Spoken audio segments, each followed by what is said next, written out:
Blessed morning po sa atin lahat and welcome back again to our daily verse vlog, and thank you Lord for this morning.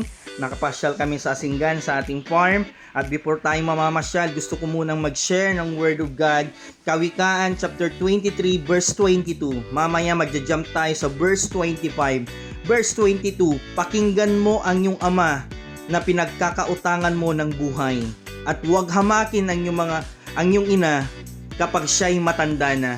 Sa verse 25, sikapin mong ikaw ay maging karapat-dapat ipagmalki ng iyong mga magulang at madudulutan mo ang kaligayaan ng iyong ina.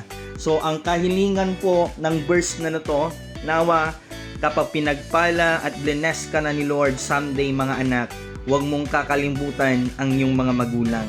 At ngayon, kung nag-aaral ka pa, kung ikaw po ay nasa status pa lang ng pag-aaral, wag mong ituring na ikaw po'y magaling. Nawa po, respetuhin pa rin natin ating mga magulang, mga ina, mga ama, upang sa ganon, maiga-guide niya tayo sa mas magandang buhay.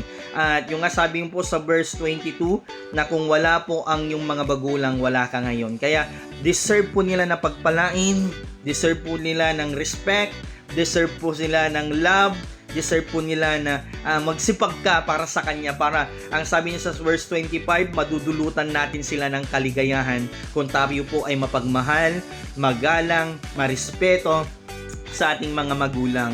Nawa kapatid, wag mong kakalimutan ang iyong mga magulang in God's time na pinagpala ka na. Nawa po i-share mo yung blessing po sa inyong mga magulang. Hanggang yun na lang, respetuhin, mahalin, alagaan at ipakita po na mahal po natin ang ating mga magulang. So dito na lang ang ating daily verse vlog, at ito namamasyal na tayo sa ating farm. Dati dito, ito po yung mga patukan natin, yung mga manok po nandito, pato, ganon. Pero ngayon, nag-renovate na kasi tayo.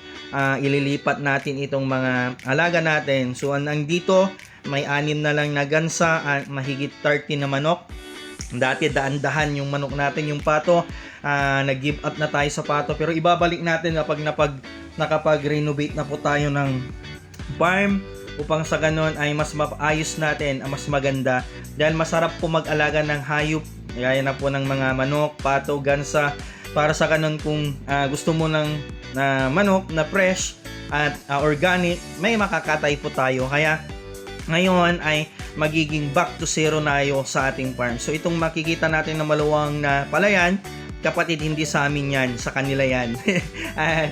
Ito lang po yung sa amin. Yan, meron tayong pinasyalan ko kasi yung muhon ng binigay sa akin na lupa din, asawa ng Diyos. At kapag minamahal mo po ang iyong mga magulang, talagang pagpapalain tayo. So ito yung kalagayan na po ng dating farm natin.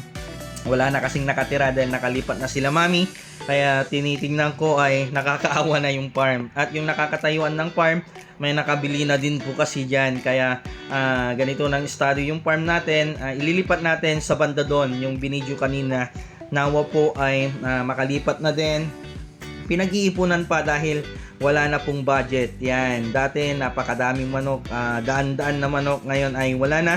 At ito na po yung naglipatan nila mamin. Kaya napabayaan dahil sa pagpapagawa po ng bahay, inilipat namin sa harapan para sa ganun ay diyan tumira sila mami dahil naawa po yung kapatid ko. Hindi ko pinupost to para ipagmayabang ang bahay nila mami. Pinupost ko to dahil you proud, dahil a year na pinalalangin nila, mahigit po 30 din na nalangin sila para dyan. So God bless us all. Nawa po ay meron po tayong natutunan, at yan po yung bahay nila mami.